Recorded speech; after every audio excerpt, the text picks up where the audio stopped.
मैं जीवन नहीं बिता सकेंगे जल्दी से। हाँ महाराज। जिस समय कमल का जन्म हुआ था और जन्म होते ही हम दोनों भाई को छोड़कर इस दुनिया से मां चली गई और उसी दिन से मैं हृदय से लगाकर और अपने हाथों से दूध पिलाकर मैं अपने प्रिय भाई को पोसा है। जल्दी से इस कोने में कह दो रखने के लिए। एक कोने से मैं कमल को सूरत देखकर किसी तरह मैं अपने जीवन को बिता सकेंगे। कमल राज हिंदी में बात मत कीजिए, जल्दी खोलो इसे। ऐसा भी राम होना चाहिए। शाला ने चंपट उड़ा भरा हुआ उधर रखिए। जल्दी से एक बचपन से कितना प्यार दिया महाराज, फिर भी आप महाराज को अलग कर रहे हैं हृदय से। जुल्मी से जल्दी हमारे सामने खोलो इसे। इस हराम को दूर देखना चाहता हूँ। खोलो इसे।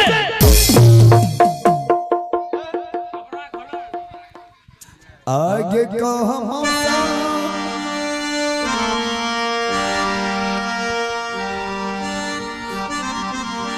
देखे चाहे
करो उस दिन का कमल मर गया तेरा कमल। और जिस दिन तुम्हारा जन्म हुआ था और जन्म होते ही हम दोनों भाई को छोड़कर इस दुनिया से मां चले गई रे। और उसी दिन से मैं तुम्हें अपने हाथों से दूध पिलाकर पोसा है। आज कमल तुम मेरे ऊपर कलंक लगा रहा है। कमल इस संपत्ति से मेरे भाई जरा सा मुझे लोभ नहीं है, लेकिन मैं तुमसे अलग होकर कहीं ठीक ढंग से मैं अपने जीवन को नहीं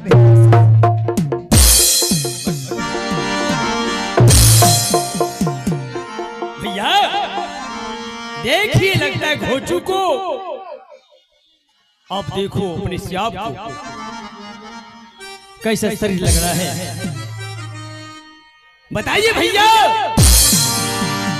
ये हिमाचलपुर राज 14 कुछ की जाकर छोड़ को जरूर जाओगे। जाने से पहले किसी मिलने भी चाहते हैं? बताइए आप जल्दी, समय नहीं है। ठीक है कमल, मैं तुम्हारे राज को खाली कर रहा हूँ, जानो होगा। लेकिन खाली करने से पहले एक बार तो मुझे महारानी से मुलाकात करा दो और मैं तुम्हारे दरबार को खाली कर देंगे कमर। जाने से कुत्ता पहले अपनी तेरी महारानी से मिलने चाहता है। चल में से खबर कर दो हवेली में भाभी आ गई। इन कुत्ता को थोड़ा सूरत को देखेंगे। जल्दी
स्वामी जी,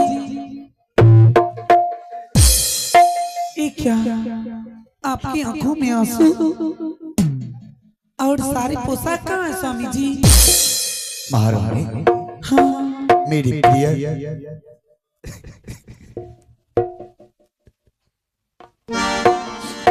आहे भारी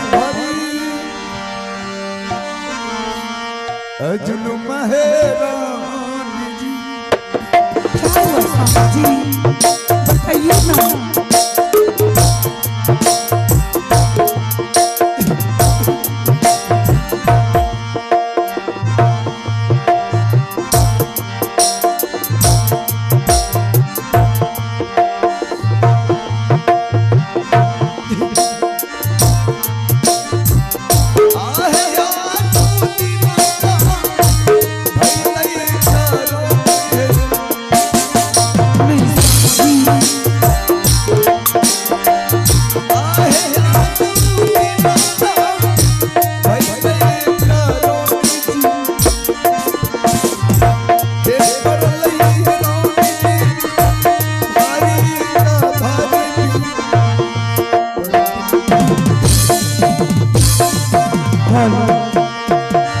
स्वामी जी,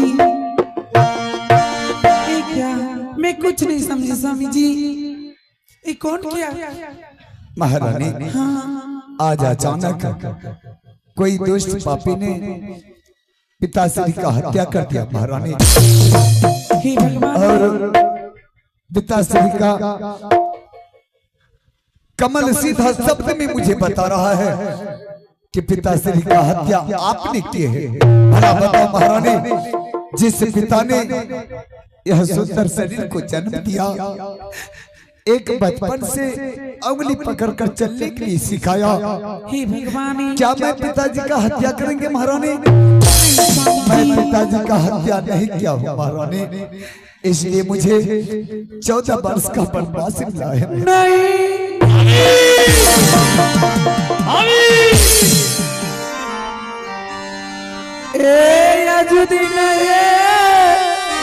महारानी,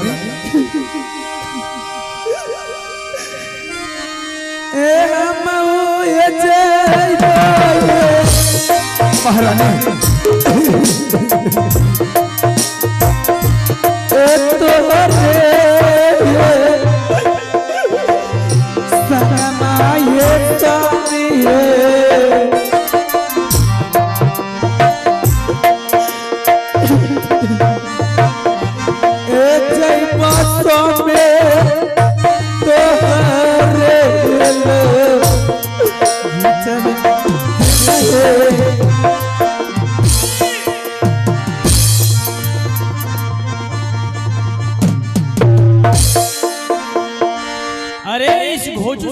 पूछ रहा है? ये घोचू हराम ज्यादा से क्या पूछ रहा भाभी? अरे पूछो इस कमलराज को। ये हिमाचलपुर राज में 14 कुश की जागीर में एक खून एक पानी रिक्त से जिस पिता ने जन्म दिया, उस पिता को इस हरामजादा ने अपने हाथों से हत्या कर डाला। ये हत्या जो किया है इसके कारण से इस हरामजादा को 14 वर्ष को जाना होगा भाभी। ये उतना दूर चला जाएगा हिमाचलपुर राज छोड़कर। हिमाचलपुर के राज एक गंदी नाली है, हिमाचलपुर राज एक गंदी नाली है, इसका गंदा हवा तक नहीं आ सकता है। और चलो इस कुत्ता को छोड़ दो भाभी, और हवेली में आपको संभाल कर हम रखेंगे। नहीं देवर जी, मैं अपनी स्वामी जी के साथ जाऊंगी रे। नहीं भाभी, अरे मर्यादा पुरुषोत्तम राम, मर्यादा पुरुषोत्तम राम लक्ष्मण जिस दिन 14 वर्ष गुजार थे उनकी संग उस समय सीता माता भी गई थी, लेकिन भगवान राम अपना पिता राजा दशरथ को आज्ञा को पालन किया था। इसने कुत्ता तो अपना पिता शुरू की इसने खून किया है, इसलिए कि भाभी 14 वर्ष को जाना होगा हरामजादा को, जाने दीजिए। और चलो हवेली में आपको संभाल कर रखेंगे। चलो स्वामी जी, मैं नहीं जाऊंगी। भूलिया स्वामी जी, जय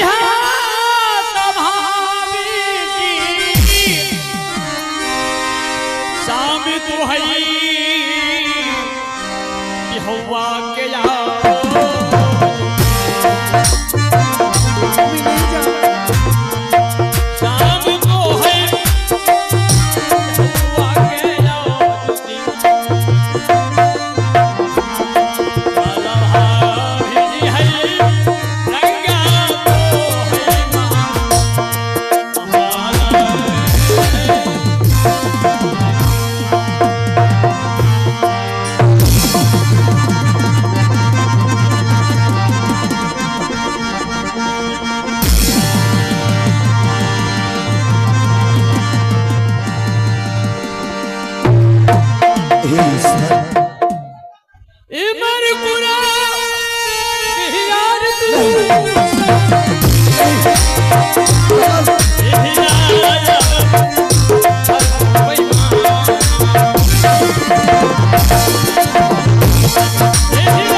बचाने वाला दिलवीर सिंह। माँ, मैं प्रणाम करता हूँ माँ। कहीं मैं तुम्हारे वचन को लेकर इस दरबार में रहता हूँ तो मेरा प्राण नहीं बचेगा माँ, इसलिए तुम मुझे माफ कर देना माँ। अरे ये अपन मरे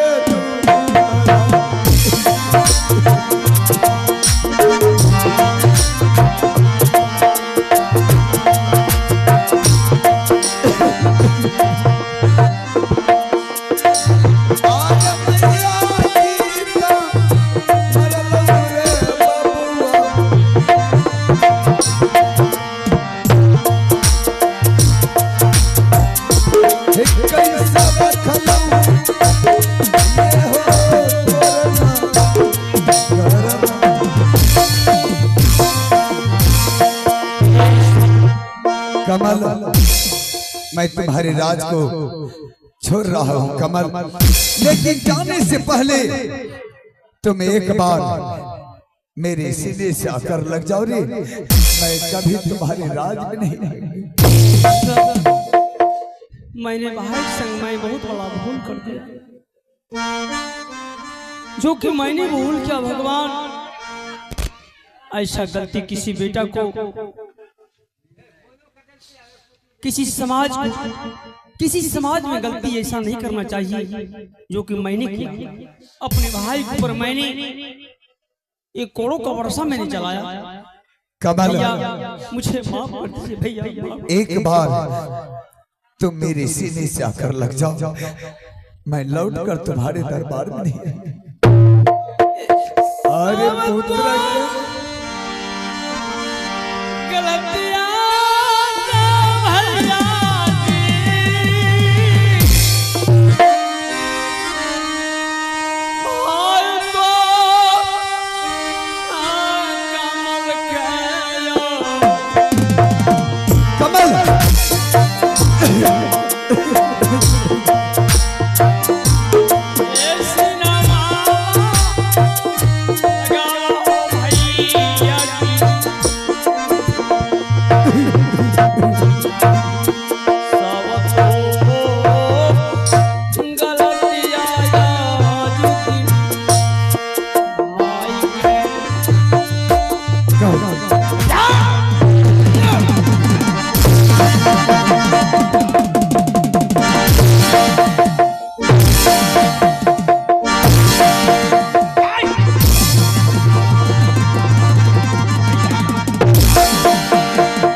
अब मैं तुम्हारे बचन को इसी दरबार में छोड़कर जा रहा हूँ। माँ, तुम मुझे माफ कर देना। कहीं मैं तुम्हारे बचन को लेकर इस दरबार में रहता हूँ तो हो सके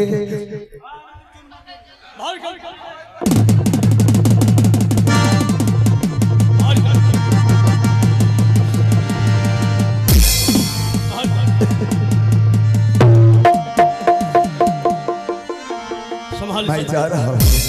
चलो जा भाई कमल, लेकिन तुम अपना ख्याल रखना। बिल्कुल। अरे कहियो अये बरे